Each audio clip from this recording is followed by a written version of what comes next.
Hey, this is Dr. Priyanka Venugopal, and you're listening to the Unstoppable Mom Brain Podcast, How I Dropped the Pressure with my coach, Megan Ladd. I am so incredibly excited to bring you today's podcast conversation with my actual coach, Megan Ladd. You know, if you've been following this podcast for a while, that I really like to share my real life experiences in both my weight loss journey and in my life as a working mom. I am the first to want to admit and share on here with full transparency that there is no such thing as the quote unquote finish line where you are completely cured of all of your obstacles, because our life is just this forever journey. And I had to learn this kind of the hard way. And that was when I actually started working with my coach, Megan. On today's podcast, you're going to learn about why I decided to work with Megan. And really, a lot of our work was me dropping the feeling of pressure in my life, because I knew that if I felt pressure along the journey, along the way of me hitting my goals and creating my results, that I was going to also feel pressure to maintain it. One of the things that I tell my clients all the time is if you feel worried and pressured in your experience of weight loss,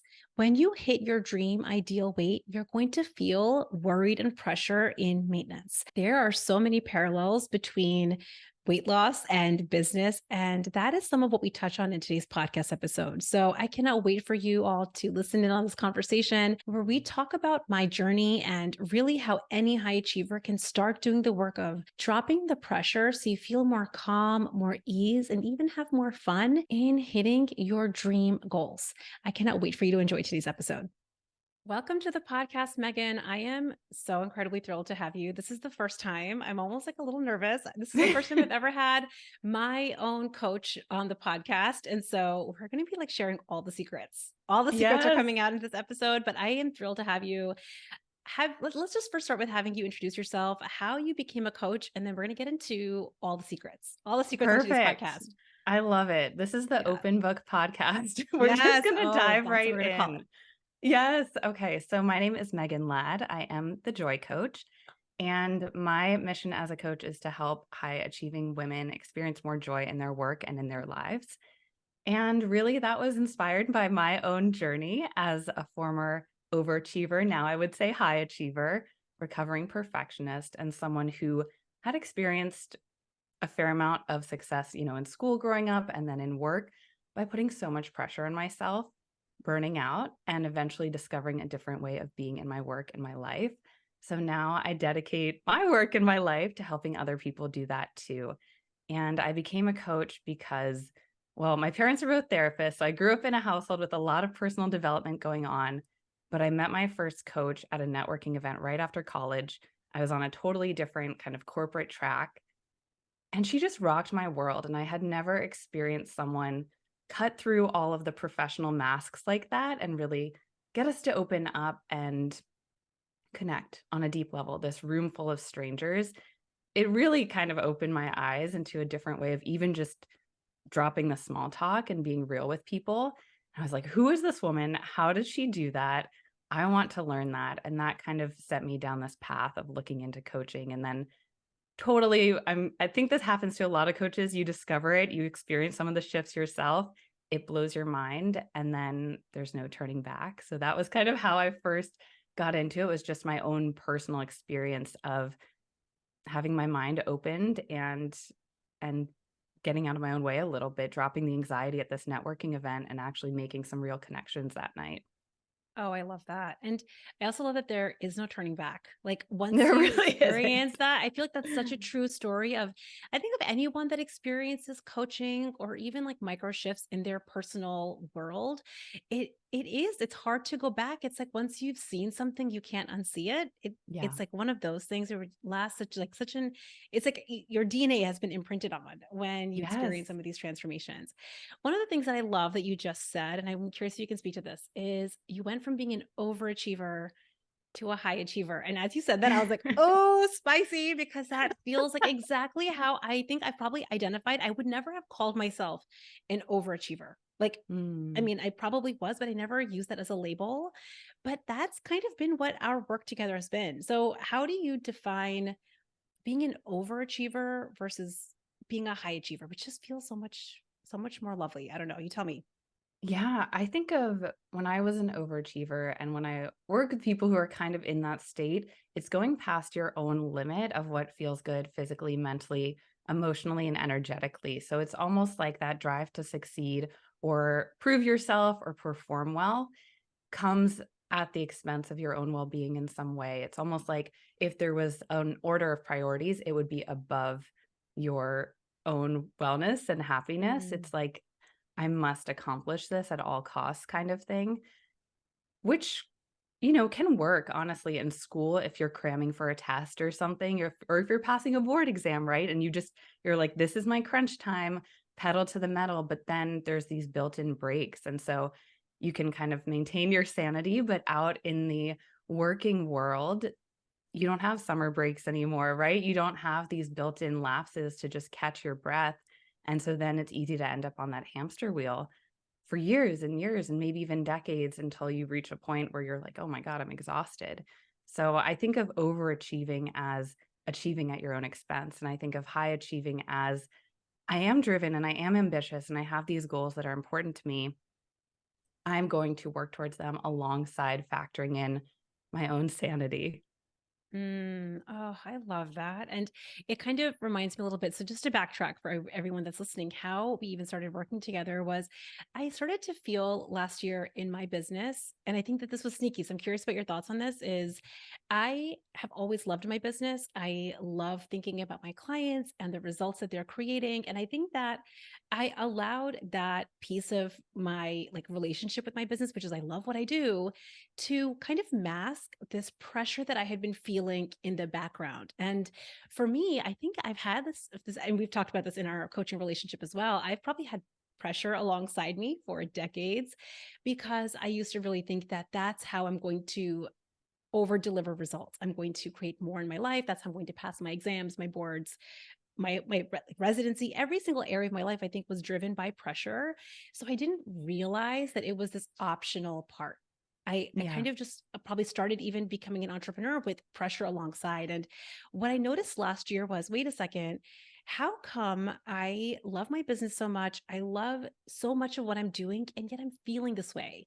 It's like kind of exactly what you're describing. It's like I kind of felt like my wellness was almost in the background, and I was putting my business and like the joy of my business in front of that, which didn't feel very joyous. It was almost like Yeah. this catch 22. And I remember I was telling a friend of mine about how I was feeling, and she was like, a good friend of mine who I've known for such a long time. And she's like, listen, do you know Megan Ladd? And I'm like, no, who is Megan Ladd? She's like, you have to work with her. And I think she knows my coaching style, and she had been working with you directly as well. And she's like, you would be such a perfect fit. And that was when I started basically like hunting you down on Instagram and following you. And I'm like getting into all your stuff. And she was so right. I think that what you do is really helping, I think, high achievers and business leaders discover joy. So, what do you think it is about that piece of just like that pressure had been alongside for so long and it really felt masked for so long? Yeah, I think this is extremely common and how it goes for most people who are used to that coupling of achievement with the pressure. It is hard to identify when it's all that you've ever known. And it almost feels like it's just a part of succeeding. Like it's hard to picture it, like you said. What does it even look like to work towards my goals without feeling it? And for a lot of people, what it feels like, even on a physical level, can be like a gearing up of sorts or fuel. It kind of feels like fuel. It can be motivating. Let's say you hit or you set a stretch goal for yourself. It's like, okay, time to get to work. And it can have this kind of energy behind it, which can feel good in the beginning and kind of jumpstart you. But then again, if you don't have a defined endpoint, it's like running on the cheapest fuel available, but you've just never experienced a different kind of fuel. And how I think of the upgraded fuel is really tapping into your desire for what you want to create and the joy of even being in the process of bringing that to life. So, for instance, I'm sure you could speak to this a ton, but on a health journey, not just focusing on a certain number on the scale, but how am I actually feeling and noticing how my body is starting to feel better along the way? It's that equivalent, but in terms of how you work. So if you're setting a goal, instead of feeling like I need to hit this or else, which is a really common thing, I can't fail, kind of fears around failure, or if I don't hit this, there's something wrong with me. It kind of has this negative energy attached to it.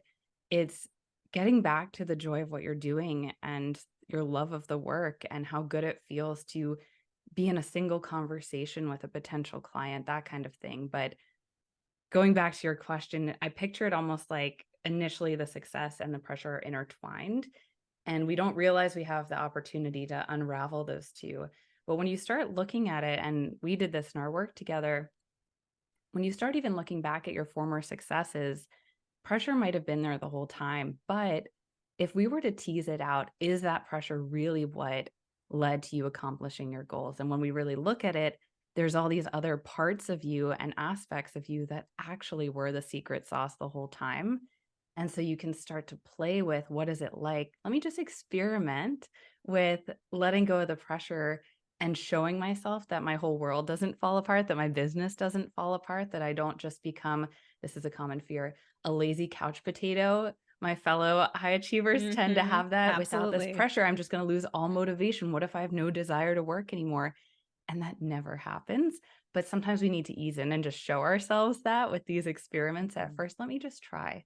What would it look like if I just place that pressure down and didn't put this unnecessary strain on myself for just 1 week?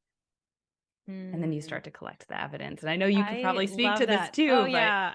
it becomes Yeah. more So believable. I feel like there's a couple. So, first of all, I love that you said experiments because you and I went on multiple experiments Yeah. in our coaching together. And I think in the beginning, I remember when you said, like, okay, so we're going to go on a little experiment. And I was like, what do you mean experiment? Like, I don't want to go on any experiments. I want to know exactly how. I'm like, it's so crazy. And I think that this kind of reminds me of how many times in our coaching together, I would be like, this is exactly the work I had to do when I lost all of my Yeah. weight.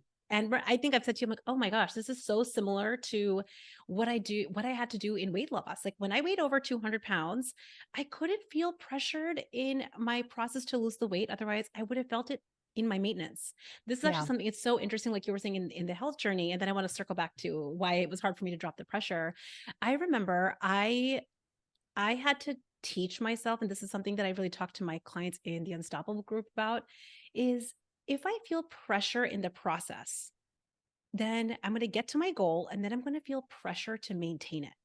It's like, Yes. ooh, like like I better figure it out. I need to get it just right. And if I don't hit it, and then I get to goal and I'm like, oh, how am I going to maintain it? How am I going to maintain it? And it's like the Yeah. pressure, you seem to think like, oh, when I get the goal, then the pressure is going to go away, but it just doesn't. And I had to learn that lesson so many times. I had to fail so many times to see like, wait a second, I just hit my goal and yet like I'm still feeling this pressure. Clearly I'm like, I'm missing something. But Yeah. to be totally honest, and maybe we can talk about this, I felt scared to be honest, like to put the pressure down. I remember I came to you saying, I know I'm feeling this pressure. I don't know how to even operate without it. And when you were saying, okay, we're going to go on this experiment, I felt like, oh, do I want to go on an experiment? But I was willing to, I think, trust you because you were so confident in like, listen, can you imagine how you would feel if you didn't feel the pressure? And I was like, oh, that sounds like the land of rainbows and daisies. I want to go. Yeah. But like, I did feel that fear. And I'm curious if you can Yeah. speak to that, like high achievers who have had it for so long. I know I don't want it, but like, there's a fear in putting it down. 100%. It's so normal because it really can feel like you're just totally disregarding a way of being that has worked for you. And so, what can be helpful at that point in time is recognizing why you even have a desire to shift your approach, because it's almost like, well, this isn't exactly working for me. It's not feeling great. So sometimes when there's enough discomfort, it opens up a willingness to at least try something new. And then it is helpful if the experiments are really short, right? Like, hey, Mm. can you commit to a few days or a week of taking this stress out of the equation? And there's practical ways, we would set up experiments of exactly what that looks like, working these hours, taking this weekend off, what to do if you are off on the weekend and you feel some of that stress come off, instead of unconsciously just diving back into work or whatever and missing out on time with family. There's practical ways that kind of ground it. And I'm sure we could talk a lot about that too. But the fear is so normal. And I think even just seeing it for what it is brings a lot of peace. Even just, oh, of course I feel nervous. This is so normal. Our minds never want to abandon something that they think is working for us and associate, especially with success or doing well. And so just seeing it for what it is, feeling, if it's there enough discomfort to make a change. And then if it helps, leaning on someone else's confidence or belief in you, like you leaned on mine because I just knew. And so you were like, okay, I don't even know if I fully see it yet. It sounds a little bit like rainbows and daisies and unrealistic, but you seem to be pretty sure. So I'm willing, like, it sounds dreamy enough to be willing to take a chance on the off chance that that's actually possible for me.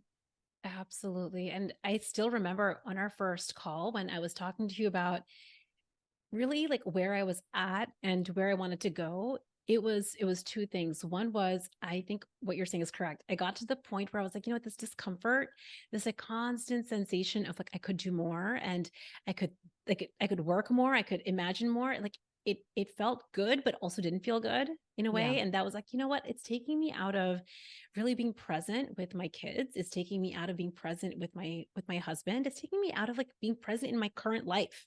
Like I keep Yes. thinking about the future and like tomorrow's results and creating more in my business and more for my clients, but it's taking me out of being present right now. And I don't want that anymore. So I was willing. And then the second piece was your confidence. Like I think in our conversation, you were like, oh, this is like so possible for you. And I was like, Yeah. really?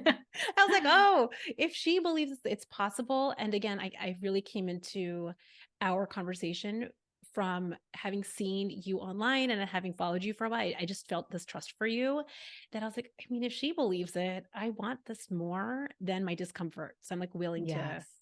willing to go in that process. But I mean, listen, if you're listening to this, it is scary to try something new and unfamiliar, but we had to anchor. We had to anchor to Yes. things. I think so when we did these experiments, maybe you can speak to this. So the way that we would go on these experiments is they were kind of short lived, either a week or a few days or even a few weeks long.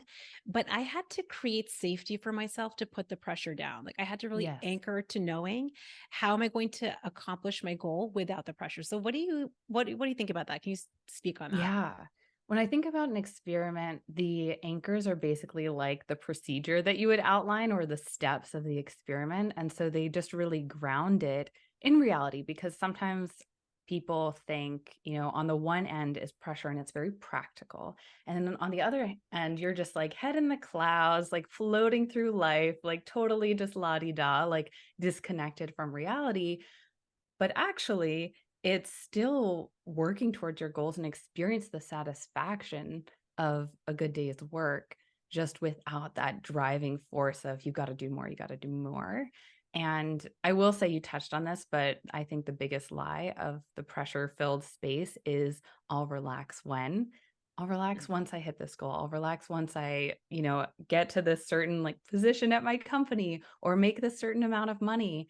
And it's like the dangling carrot and it just keeps moving. And so continually postponing the joy and operating from this place of not enough, you nailed it when you said, even in the weight loss journey or health journey, it's like how you feel on the way there is how you feel at the end destination. And if it's, I got to get this, I got to get this, I got to get this. And then you get there, I got to maintain this, I got to maintain this.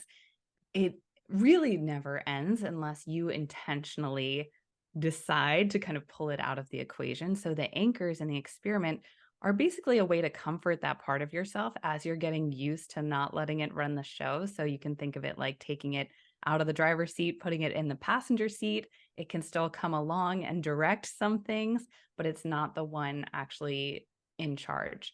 So anchors can look like, we would talk about what you were working towards. So if you were in a launch, what the practical steps involved with that were. And there's these different components. And just as an example, you can have emails that you're prepping, you can have social media posts, podcasts. And so actually coming up with a schedule where you can know these are the days that I'm doing these things, like adding that healthy amount of structure so that you could tell your brain when it starts to be like, "Oh, are we going to get it done? Are we going to hit our goal? Like, hey, we have time set aside to do all these things. And you developed this really lovely, calming way of connecting in with that pressure filled part of yourself to kind of just soothe it like, hey, we got it under control and we're going to do this on this day. And there's comfort in that because the pressure filled part of you's biggest fear is that you're going to drop the ball. But if you're actually on top of it, it can almost like settle. Yeah, I love that. Actually, yeah. And I think that the part of the way that I started to engage with my pressure or even like nervousness or doubt, like any of those emotions that used to come up for me was really reminding myself I'm just feeling like this because I care so much about my results. And I think that that's what high achievers really, they just want these results so bad. But what I'm noticing again and again, this is both in weight loss, in business, and probably like every area of our life, is if I keep needing to take a break from my life, we need to reevaluate. And that's what the Yes. pressure was. So like what you were saying about like, if like when I hit this goal, then I can relax. When I hit this goal, then I can take a break. The fact that I keep needing to take these breaks is why I wasn't maintaining or hitting Yeah. goals consistently. And I think that our work together showed me, wait a second, if I plan for the times that I'm really going to turn my mind off of my work and really be present with my kids. And if I had on my calendar, these are the times that I'm going to do work and these are the times that I'm going to rest, like what would it look like for me to just honor that? But I would say that the experiment was never perfect, but like it really created evidence. That Yeah. was so that was the experiment. So I would go on an experiment. I would say, okay, for this week, at this time, I'm closing the laptop. I'm not checking my phone. Everything's being put away. I'm not going to think about work. I'm really going to be present. And like many times, I'm like, ooh, I could do this. I could do that. Like Yeah. it would come up, but I'm like, oh, wait, remember, like we have it on the calendar. We have Yes. decided when we're going to do that. There's plenty of time. I know you love that result. Don't worry. Like Yeah. I had to talk to that feeling of pressure. Like, listen, it's okay. I got you. And then at the end of the week, I think I even sent you a message and I was like, that was amazing. And I just like had the best weekend ever. And I also was so much more productive. And so like Yes. I had to start creating evidence for myself Yeah. that, oh, it was safe to put the pressure down. And then I could probably take bigger, like do bigger and bigger experiments. Yes. That is something that the high achieving brain loves to hear is that it actually enhances productivity. And if you Mm. think about it, really, it's that you have more resources available during this kind of focused flow state time. And I just thought of this going back to what you were saying earlier. When people feel maybe hesitant to let go of that pressure or nervous or there's some fear present, I always encourage people to think about a time when everyone has one, a time when that pressure wasn't activated or they weren't in a stressed out state and something worked out well. And maybe what worked out well was just you were on a vacation and you were able to just let your worries melt away and you had a really sweet moment with your partner or your kid. And just anchoring, that's another anchor, right? Anchoring into those moments where you're like, "Oh my gosh, I was feeling relaxed and the world didn't fall apart." Or maybe it was a time at work where you felt really prepared for something, so there wasn't that kind of visceral, nervous, we gotta get this perfect response. Maybe it was a presentation you've done a million times, and you just knocked it out of the park because you were feeling calm and centered and grounded. So anchoring into those moments also that you've previously had as evidence of actually, I do even better. I perform even better and I'm more productive when I am in this rested and relaxed state.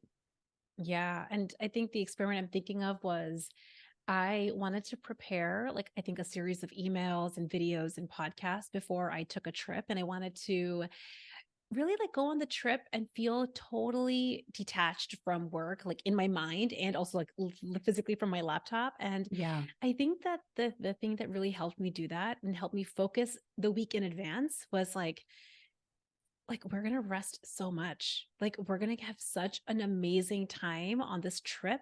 Let's just focus right now. And so what was so Yeah. crazy, and I think I messaged you, this is when I Yeah. messaged you, I was like, I just got done like 3 weeks worth of work in 3 days because Yeah. I was able to, and this is, I think, the productivity piece. I was able to remind myself, like, listen, we are so taken care of. Your rest is coming. Your vacation is going to be amazing.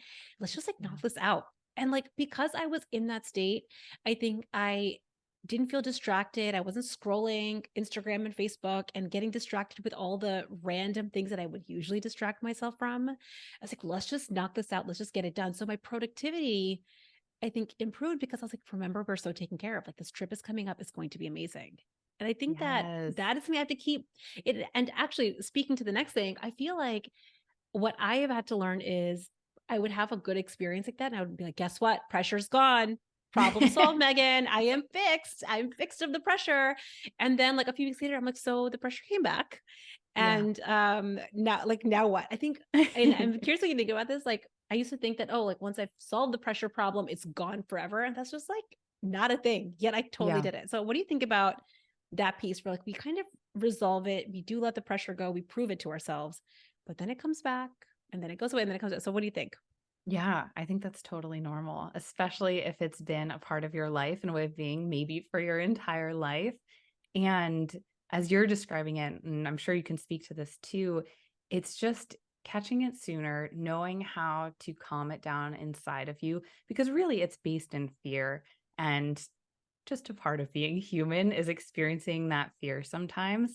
And the way I think about it is, at the beginning, maybe it's just unconsciously present to some degree all the time. And then you start to bring some awareness to it. And then you start to learn how to calm it down and take it out of the driver's seat. And you start catching it sooner. So before you might be aware of it, once you're, running a million miles an hour and you're like, oh my gosh, I have a throbbing headache. I didn't even realize that I've just been going all week nonstop without catching my breath. Then you start to catch it maybe just creeping up in an activity and you're like, whoa, let me slow that down. Then you start to just catch the feeling or maybe some pressure filled thoughts around it. And at some point, it can be like you spot it from a mile away and you just see it coming and you know how to kind of talk it down, how to gently dismiss it. And it's almost like it just comes into your periphery and then it floats away. And it's no longer running your life. In fact, it's no longer a really active part of your life. It just gets triggered sometimes when you're in situations that it's used to coming along for the ride and maybe even running the show. And so knowing that and normalizing it can bring a lot of peace of mind too, because then you don't think there's something wrong with you when it shows up for, oh my God, it's back, right? It's not one of those Yeah. things. It's just like, oh, I just set this new goal, or I'm coming up with this new plan in my business, or I'm changing business models. Tends to be a vulnerable time for anyone. Or maybe you're going for a new position at work, or just something where it's natural to have some fear come up. If your flavor of fear as a high achiever is that pressure, it's probably going to show up, right? And so the freedom and the peace of mind is just in not operating with it unconsciously. Yeah, I love that. I almost think actually that that fear that comes up, it's like pressure has been the coping mechanism to Yes. navigate the fear. And so it's so natural if it's such a reflexive automatic habit that it comes up again. And I love what you said. And I think that that was totally my experience, which is up until I would say last year and like the end of last year, I definitely felt a lot of this pressure, like a heaviness, and it just followed me along all the time. And I was like, this is not the way that I want to be operating. And I think in our work together, what I started to notice over time was like, oh yeah, that's just the pressure that's coming to visit. And it's not a problem and nothing's going wrong. I don't love it. I don't love that I'm feeling the pressure, but what you're saying is so true. Just becoming aware of it, I started to see it in my periphery further and further out. Like, Yes. oh yeah, this is just like a normal part of the process. And I think that was so key that nothing's going wrong. Like I'm not going backwards. I'm not falling behind. I'm not like unlearning things and skills I've learned. That Yeah, like, oh yeah, it's just my like very, very natural coping mechanism. And it's not a problem, which I think is totally. so good. Oh, so good. Okay. So I'm curious. So we worked together for a while. I'm wondering, what did you think about me as a client?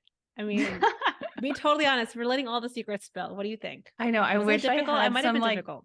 you are not difficult at all. I will say, I think this is common amongst high achievers as well as being very tuned into themselves and self-aware. At least like you can self-reflect. You're conscious of a lot of stuff, but at times I feel like that can be even more frustrating if you see what's happening and you're aware of it and you can't shift it on your own. I would say that might be the hardest thing for someone who can watch their pattern play out or just know that they're feeling this tension and stress in their body.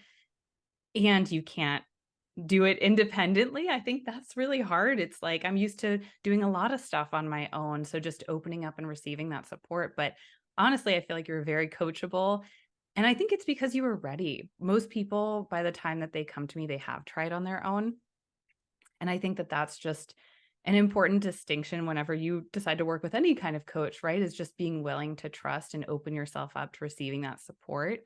So I think you were at that point. And so you were very tuned into, what was going on for you internally, but you also trusted me and you were open and willing to try new things. Um, Honestly, high achievers are great clients too because, like me, they love homework and they love having tangible to-dos and then they do them. So I wish that I had something like funny or dramatic to share about you as a I'm not a client, but dramatic you were client. I don't you think I'm were a just dramatic like client. a very Yeah. great client. And I feel like that really, I think about this on my own too from the client perspective. It's like you want to take responsibility for your own experience. Like you're not coming to a coach to change, fix, or save you. And in fact, as the coach, I would never want to establish that dynamic because I work with people who I think are brilliant and capable and totally not in need of any fixing, right? There's nothing here that's wrong with you or needing to be fixed. And so I think knowing as the client, I'm coming to this person and I'm willing to open myself up and receive support and guidance and trust their process.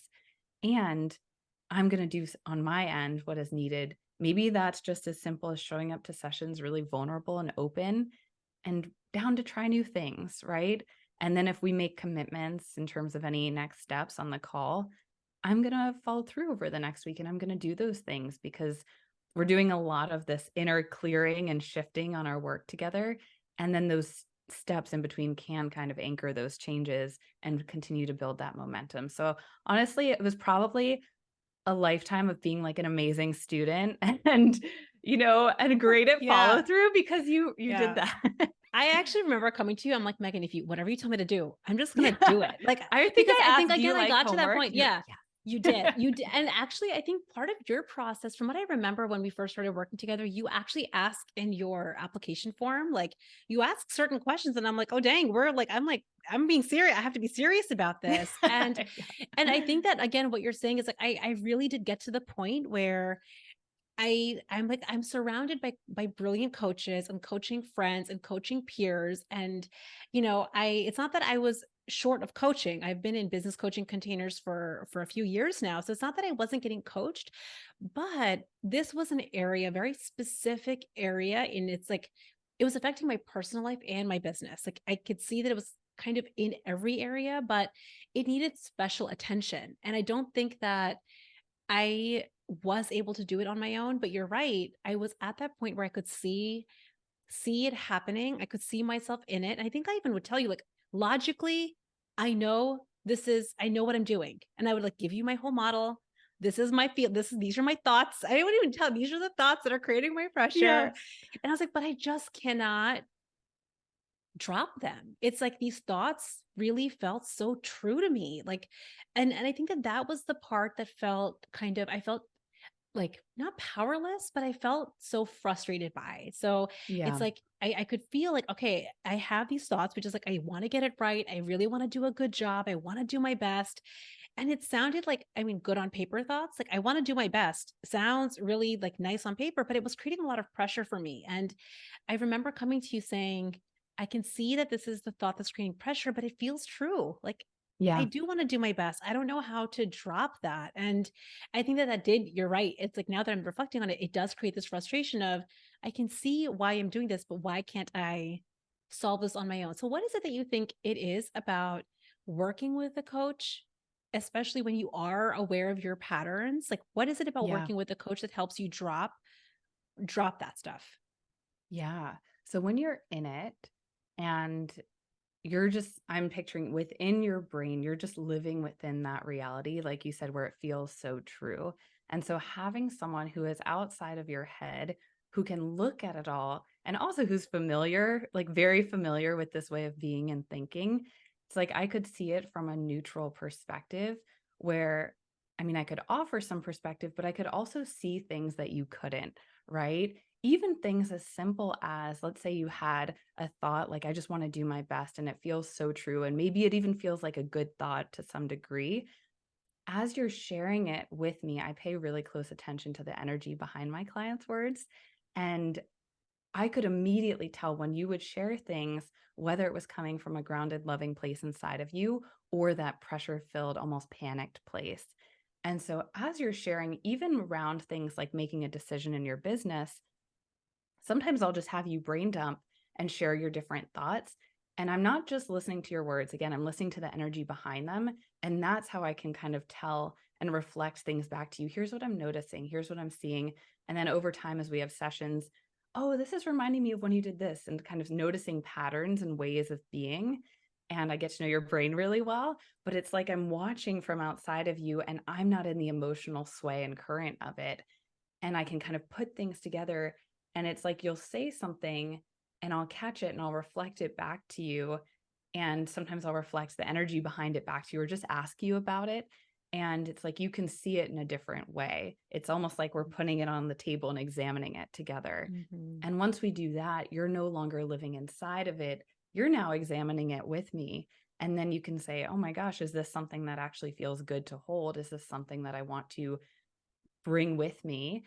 And usually, if it's something like I just want to do my best, but there's that pressure behind it, I would ask you, how it feels when you're thinking it, or I would kind of reflect something back that you said. And it's interesting as a coach, sometimes with the client, you'll share things like just a stream of thoughts, and you'll share something that you don't think is that important, but your coach will pick up on it and say, wait a second, let's go back to that.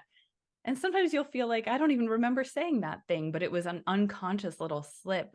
And Mhm. so having someone outside of you who's not in it with you, I think Right. that's the biggest advantage. And I remember when I was first telling my husband about coaching years ago, and now he's a career coach. So I he's love totally that. in this world now. But I remember telling him one of the first things we learned when I was learning to become a coach was not to give advice.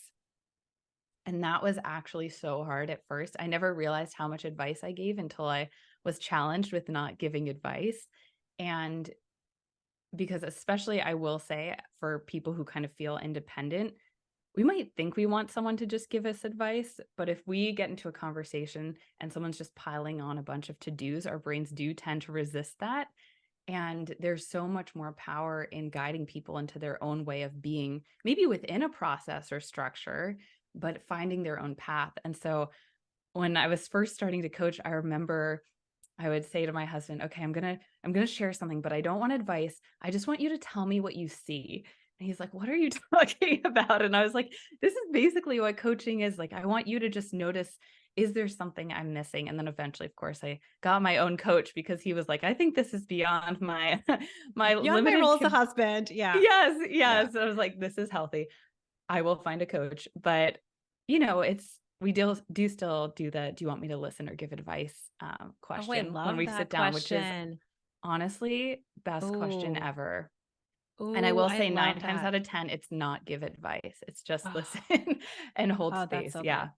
It's Yeah. so funny because with my husband, I remember when I first started coaching, like forget becoming a coach, when I first started getting coached, his whole relationship was like, I don't even know I mean, he's heard of a coach just like myself. Like we know kind of what coaching is, but not really. And I remember in the beginning, he was just like kind of watching from afar, fairly oblivious to the process until he kind of started seeing my own personal changes in our relationship with him, with our children, I know obviously with the weight loss. And I remember about a couple of years later, he started, I think, picking up on little things that, and it wasn't on purpose because I would never coach him. But I remember he said to me, and this might have been a year or two ago, where he was like, that's just something you're thinking, right? I was telling him about like I think something I was struggling with, and he was like, "That's just a thought." I was like, "Oh no, you did not just say that." But it was so spot on, and I think Yeah. kind of circling back to what you were saying around like me knowing kind of what's happening in my mind, but not being able to do it on my own. What my experience has been as a client in every coaching container and definitely with you and our work together was I think I felt this that you were holding this space for me that was of like full belief in my biggest dreams. So Yeah. I would think about my biggest dreams and I would have a little bit of doubt and a little nervous. Like, I don't know if I can. Is it possible? Like the normal stuff. And I think that the way that you held our conversations and our coaching was you came into that like your dreams are 100% doable and possible. And but it wasn't, it was like light. It was like, let's just meander. Let's just see how would we get there. And when I would tell you, oh, like I'm having this thought, I can see that it's a thought. I loved one of the strategies that you used in our coaching was like, let's just follow that. Like, Yeah. what happens when you like, let's keep it. Like, let's just see what's at the end of that road. So like Yeah. we're like in this forest, and if we followed the path of like I have to do a really good job, I want to do my best, like then what happens? And then what happens? And then we like walk to the end of the road. I'm like, oh shoot, this is a crappy place to be because like we're in like the muddiest pond. Let's Yeah. backtrack and like kind of navigate a new way. And I think I kind of felt like I had a loving hand alongside me. And you're right, it wasn't like you were guiding me anywhere. You didn't have the direction. You didn't decide my direction for me, but I really felt supported in Yeah. me navigating my own journey and I felt safe to do so. So I kind of Mm. feel like that's what helped me unpack it, but I do think high achievers are like I should be able to do this by myself. Yeah. Yeah. And that's a hard one. Yeah. I do think too, going back to what we touched on earlier, it can take that degree of discomfort to open up to a different way. Or sometimes, I mean, you're touching on this as well, just knowing that there's a different way that's available and having a desire to create a different experience. And usually they coincide, I'm not thrilled with this, so therefore I want that. It can be clarifying to be in that discomfort, but you had a real desire to be present in your life. And the things that you were describing were so realistic and so doable, and it was very easy for me to have that full belief in you because I just knew you would get there. You know what I mean? It's like I didn't have to Mhm. try because I have experienced it and I've helped a lot of people experience it, but everything you were describing just felt so reachable. And I think when you're in the place that you were in and a lot of people are in, where maybe it hasn't been your experience ever, it does feel kind of unrealistic. And so then having examples, like even you right now sharing about your experience, I find that so helpful. Like, hey, I have been in your shoes. I know exactly how you feel. And I got to this place where I experienced so much more peace of mind on a daily basis. And I'm still actively working towards my goals. That can be so helpful too, almost as a role model of sorts of, or just a Yeah. shining example like, hey, I did it. It's available to you too. The more examples, Mhm. the better. Yeah. And I think I also had to personally overcome this, like, I had this disillusionment that I was going to just let go of pressure forever. Like, again, I was going to be cured of this ailment that I had. And I think the thing that I had to discover along the way and this really happened a lot in our work together was it's not that I needed the pressure to go away. I had to change my relationship with pressure. Yeah. And I think that now what I know is that if I want to, and if I'm intentional about it, I can totally put the pressure down and operate with more joy in my business. And also, I never needed to be cured. There was nothing that was ever like I didn't have an ailment. Pressure had been my coping mechanism to do so much. And yet, like, I think I had a lot of negative self-talk. Like, there you go again. I can't believe the pressure's coming back. Like you're falling behind. Again, so high achieverish of me, but Yeah. I had to see like, oh, this is not an ailment that like, you take some medicine and it goes away. It's like it's going to be around because it's been my coping mechanism forever, and that created a lot of relief for me that I can put it down when I'm intentional. And listen, if I'm not intentional, if I become complacent, this is I think just me being honest, like Mm. whenever I'm being complacent in like let's say you recommend doing something and I get kind of complacent about it. I'm like, I'm not gonna do that anchoring thing that Megan talked about. I'm not gonna like block my times out. I'm just gonna like wing it.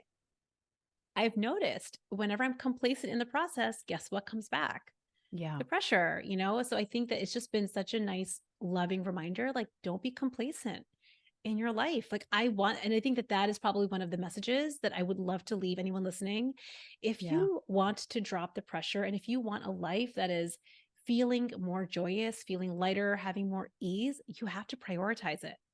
It's Yes. not going to happen on its own. And I think this is true. I see with weight loss. And I think in our businesses that like we're worth prioritizing. Let's not be complacent. it's okay if it takes a little bit of effort. I'm curious what you think about that. I could not agree more. We are designed to kind of operate on default. I think our brains will choose the easy, kind of lazier path. And ironically, for high achievers, in this instance, the lazier path is putting on that high pressure. But it is easy to default to that when, again, years and years of operating that way. And everyone has their own coping mechanisms, you know? So I can certainly relate to what you're sharing. And I can think of times, this is random, but I'm even thinking of my husband and I got married in Mexico. And 2 years before our wedding, we went to look at the venue and pick hotels, and we did an engagement shoot. And I was kind of in that automatic unconscious place where just that pressure filled way of being, like, very type A, stressed out. I don't know what it was about the engagement shoot, but it triggered something. And I was so stressed that weekend. I think it was that old wanting it to be perfect kind of energy. And I made it so important in my mind. And then I didn't even enjoy the shoot as, as much as I could have, you know, and that kind of weekend, ironically, it felt kind of stressful, and we didn't find a hotel that we liked. And then we were on our flight home, and they made us get off the plane. We weren't like okay to fly. And we ended up having to stay in Puerto Vallarta another night unexpectedly. And they put us up at a hotel that we walked into the lobby, and we were like, this is the hotel. This is where we want people to stay. And there was something that had shifted in me. I think I had, because I was ready to go home. I I had already accomplished the things that I thought that trip was for, and I felt my whole body relax. And that last unexpected night in Puerto Vallarta was the best night of our trip.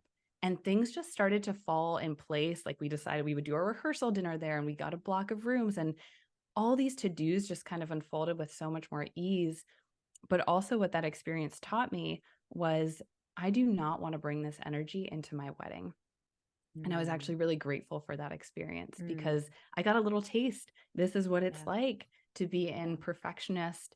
Everything has to go according to plan. I have to be a stressed out bride yeah, energy. yeah. And I was just a hard no. But I had to bring that, like you're saying, that intentionality into it. And then I will say from there, we had the most stress free, magical, but it was a choice too, but magical Right. unfolding of our wedding planning and wedding day. And I felt so at ease because I had decided to drop that Mm, pressure. So it does sneak up. yeah, Long way of saying, like, it in moments, in tiny moments, in big moments, it might yeah, show up and it's not a problem. And if yeah, you're relating to it in this kind of loving way, because I'll tell you, if you try to be mean to this inner sense of yeah. pressure or have negative self-talk towards it, it does not end well. You're shaking your head. I feel like It's you like can the relate. pressure of the pressure. It's like Yes. you feel pressured to get rid of the pressure. Like, talk about the rabbit hole. Yes. It's It like does just not like end well. very, very dark, and it goes forever. It's just like you can't get out of Yeah. that. But the way that I like to think about it, you kind of touched on this in your story, which I loved. It's like, what a good teacher, right? Like, Yeah. anytime I think that, like, I do become complacent, this happens, and this will likely happen forever. Like, anytime I become complacent and I notice the pressure creeping back, or let's say I experience like a phase of my life where I disconnect from my kids or my family, and I'm like, oh, I've been feeling a lot of pressure. Like, what a good teacher. What a good teacher. See, like, remember, we don't love this. What Yes. a good It's a teacher. Oh, cue. like, let me not be complacent. Like, I've just been so complacent. What a good teacher. It's like, to me, it's been my roadmap, my personal roadmap in how I've overcome my own, not perfectionist tendencies. I feel like I'll always have perfect. It's not, I'm not a recovering perfectionist because I think I'll always have those tendencies. But the way that I engage with it now is like, oh, like, this is like such a good lesson for me to learn. Remember how it feels the other way. And then I get to Yeah. choose. And then I get to choose again, which I think we all deserve that. Especially, I think, high achievers, professional women, I feel like we're living a life that's like we've worked so hard for, and like Yes. this is our life. And like, do we want to be 90 years old having lived a life full of pressure, or do we want to have lived a life where we were present and like with our family, really creating the memories that we want without all the pressure? I just think this is such an important conversation. So thank you so much for sharing all of this. It's been so good. So, Yeah. Megan, just to kind of wrap up, if somebody is listening to this and they're like, yes, I identify as this overachiever and I have a lot of pressure, but I know that I don't want to feel that way anymore, what are some tangible steps that they can start taking right now where they can at least start their journey on dropping the pressure so that they feel more present in their life? Yeah. The first step I would recommend is finding a reference point in your past. So, thinking of a time where you felt that sense of ease and internal relaxation, and using that as a reference point just to first and foremost open yourself up to some belief that this is possible for you, not just possible for us or other people, but no, I have, even if I do feel the pressure a lot of the time. I can think of at least one instance. For a lot of people, it is on vacation, but I can think of one instance where I have experienced that internal calm. And even just going back to that place in your mind, refreshing the memory to the point where you can feel it in your body. So I remember I was on a consult with a client and her family loved Maui. And we were just tapping into the feeling. She was describing their trip, she was describing where she was on the beach and just letting herself viscerally go there and just to refamiliarize with what it feels like in the absence of pressure. That alone can be very powerful and just elongating that feeling and that memory. So maybe at first you can only hold the feeling for 5 seconds, but maybe then you just I would even do it for a week daily, right? And I just go a few more seconds than the day before and just noticing and refamiliarizing with what that is like so you can just believe that it's possible. Use that as your reference point. And then I would try on your own personal experiment, your own way of grounding it. And so if applying this to work right away feels too risky, apply it to something that is very low stakes in your life, right? Mm, So let's say that you're knitting something and maybe it shows up there because you don't want to mess up and you want to get it perfect. Maybe you just play with, let me drop into this memory where I feel calm before I start knitting. And then my intention is to bring that into this and take the pressure off of this. Maybe you can even tell yourself, hey, if you mess up, it's okay. We'll just undo that loop, that kind of self talk that you mhm, referenced earlier. So bring it to something that is low stakes. Maybe it's baking something, right? And mhm, normally you feel really stressed out, like this batch of cookies has to be perfect. But you're mhm. like, this one's just for fun. If they Right. turn out great, if not, it's totally fine. They can go in the trash or whatever it is, but just start playing with it and show Yeah. yourself, show your brain that you can still do things without that pressure. I love that idea of doing the experiment with something that feels low stakes and proving to yourself, like, we actually did accomplish this and how nice that experience was. And then giving yourself the permission to, like, I wonder what it would look like to run a different experiment with something that's a little bit more high stakes. Like, what would that be like? And I'm all for Yes. like taking some bold action. So listen, if you're listening to this, like, stick with knitting, go to baking, and then like move on to something more high stakes. Like, challenge Yes. yourself. I just think how fun would it be? Like, I think this is the other piece for me. Like, I turned 40 this year and I was like, this is the year, Priyanka, I'm talking to myself. We're going to be having more fun this year. And like really deciding like how fun would it be to take bolder action, and to me, bolder action is like in higher stakes things. Like, I Yeah. mean, like, how fun could that be? But I agree. I think that going small and starting with something that's lower stakes is probably the better bet. But I'm like, You let's know go what? bold. You know what I would suggest if someone is feeling, if they're listening to this and you think, yeah, I want to go for the bold thing, just notice the first thing that comes to your mind. When you said that, what was the Yeah. first thing that popped in? Because Yeah. try that thing if you feel called to, right? Apply it Oh in that yeah. area. Yeah, absolutely. I'm like, I'm gonna just like do all the bold things with my business. And it's like, ooh, like there's a little bit like, ooh, are we? But are we Yeah. really? And I'm like, oh, we are, Priyanka. Remember we said we're having fun this year. Like, Yeah. I just think it's like so much more fun to talk to ourselves like that. And I don't know when this happened, but I forgot to have fun. Like, when did that Mm, happen in my life? Like, I think I used to have fun at some point, like when I was younger, and it's somewhere along the way, it's like I forgot to have fun. And so this is, I think, the year I turned 40, I was like, we have been forgetting this for decades. Fun is really important. Let's just like fold that back in. So That's like Yes. what I'm trying to do now. I love it. And Yeah. a phrase that has been helpful for me with the countering kind of when the pressure comes up when I'm embracing fun more. This isn't the reason to have fun, but I find that my business brain that's pressure filled really enjoys it is the more fun I have, the more money I make, which Mm. I have actually found to be very true time and time again. And the more ease I incorporate into my business, the things that I do from a place of ease, even something as simple as writing a post, or I know for you, like Instagram stories come really easily. Those things are always the best performing, the most generative, like, for sure, there is a correlation between tapping into that ease and following what feels good and the external results too, so that's a fun bonus aspect. And I'm not even surprised. The same is true of weight loss. Hitting your Yes. body goal. Listen, if you're having fun and you love the way you're losing weight, I promise you're going to hit your body goal way faster. It's Yes. just so fascinating. And yet, like, I feel like high achievers are depriving themselves of all kinds of fun because pressure. It's because of the pressure. So I'm so glad that we had this conversation. And I hope that this conversation has planted the seed for even one person listening that knows they want to toggle away from pressure and maybe find some more ease, some more joy, even fun into their lived experience. So, Megan, thank you so much for coming on and sharing our experience. And also just a personal thank you for being my coach. And Oh. because I know I come like, this is my model, Megan, this is my thoughts. I know exactly what I'm feeling.